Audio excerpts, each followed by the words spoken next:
Standby, kamera ready, sound ready, 3, 2, 1, action.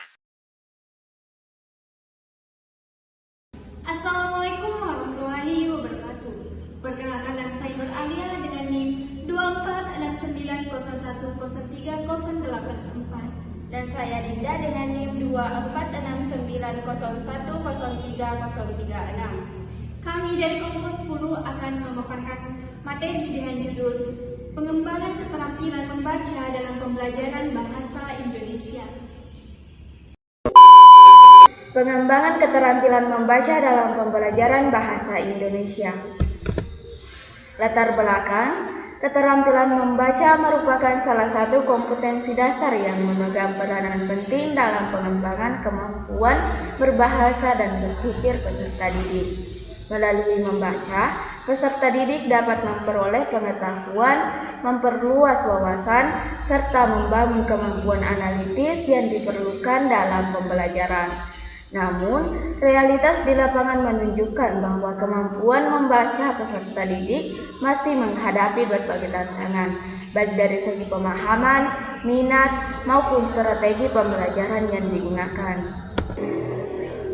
Nah, adapun tujuan pembelajaran dari materi ini, yang pertama, memahami pengertian dan hakikat keterampilan membaca sebagai salah satu keterampilan berbahasa reseptif. Yang kedua, menjelaskan tujuan dan fungsi membaca dalam pembelajaran bahasa Indonesia.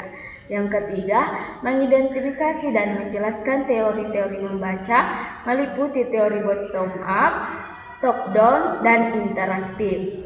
Yang ketiga, mengklasifikasikan jenis-jenis membaca sesuai dengan tujuan dan konteks penggunaannya. Yang keempat, menerapkan berbagai teknik membaca seperti skimming, scanning, membaca intensif, dan membaca kritis dalam memahami teks. Dan yang terakhir, menunjukkan kemampuan memahami isi bacaan secara tepat melalui kegiatan menjawab pertanyaan, merangkum, dan menyimpulkan teks. Selanjutnya, manfaat pembelajaran. Yang pertama, meningkatkan kemampuan peserta didik dalam memahami isi teks secara tepat dan mendalam. Yang kedua, mengembangkan kemampuan berpikir kritis, analitis, dan evaluatif terhadap bacaan. Yang ketiga, memperkaya kosakata serta pemahaman struktur dan kaidah bahasa Indonesia. Yang keempat, membantu peserta didik menemukan gagasan utama dan informasi penting dalam teks. Yang kelima, melatih kemampuan menyimpulkan dan menafsirkan makna bacaan. Yang terakhir, menumbuhkan minat dan kebiasaan membaca sebagai bagian dari budaya literasi.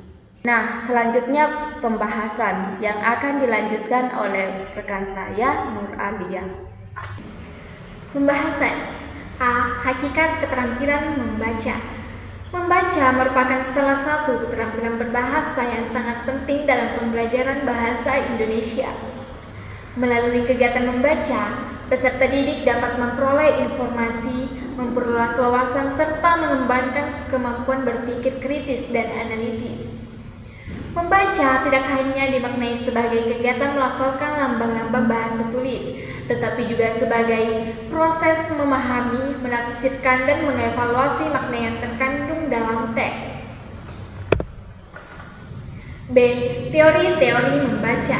1. Teori bottom up. Teori bottom up memandang membaca sebagai proses yang dimulai dari pengenalan unsur-unsur terkecil bahasa, seperti huruf, suku kata, hingga kalimat wacana.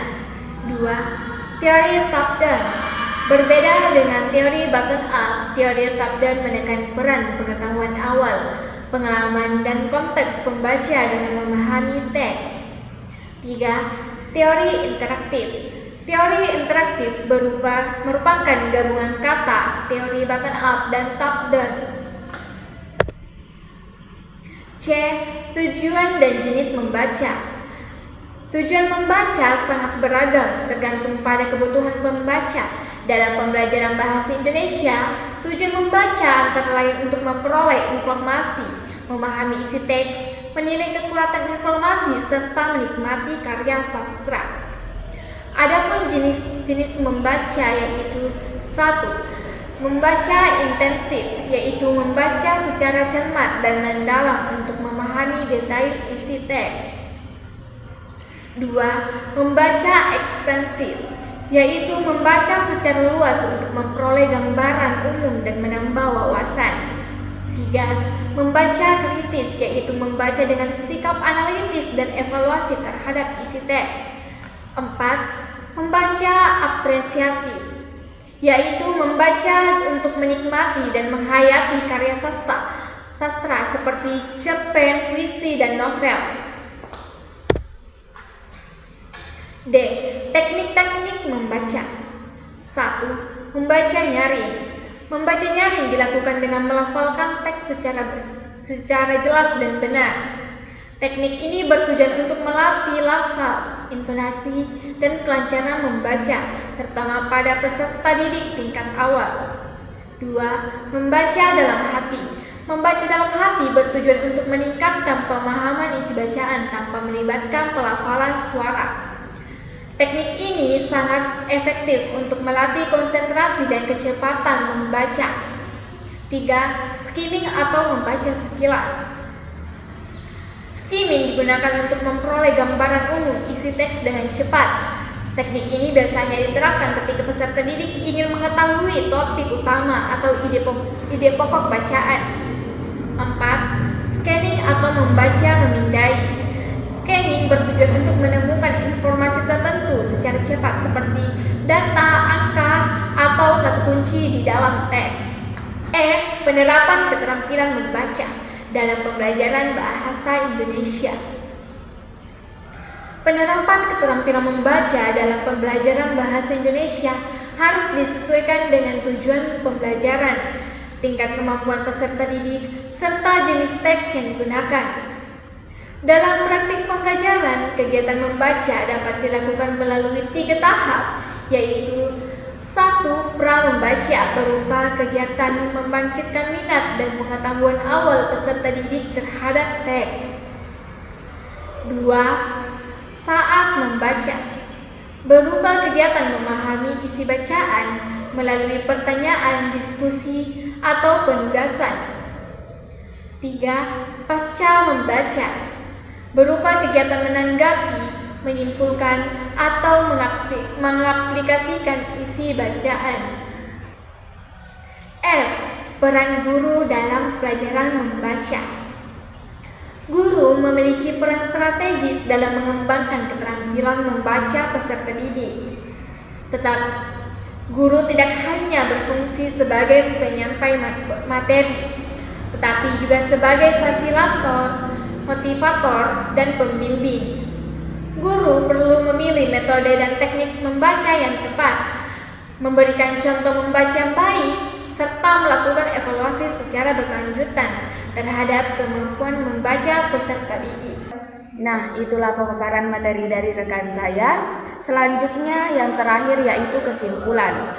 Jadi, keterampilan membaca merupakan aspek fundamental dalam pembelajaran bahasa Indonesia karena berperan penting dalam pengembangan kemampuan berbahasa dan intelektual peserta didik. Membaca tidak hanya terbatas pada aktivitas melafalkan teks tertulis, tetapi mencakup proses memahami, menafsirkan, dan mengevaluasi makna secara mendalam. Dengan keterampilan membaca yang baik, peserta didik mampu memperoleh informasi, memperluas wawasan, serta mengembangkan kemampuan berpikir kritis dan analitis. Sekian pemaparan materi dari kelompok kami. Lebih dan kurangnya mohon dimaafkan. Wassalamualaikum warahmatullahi wabarakatuh.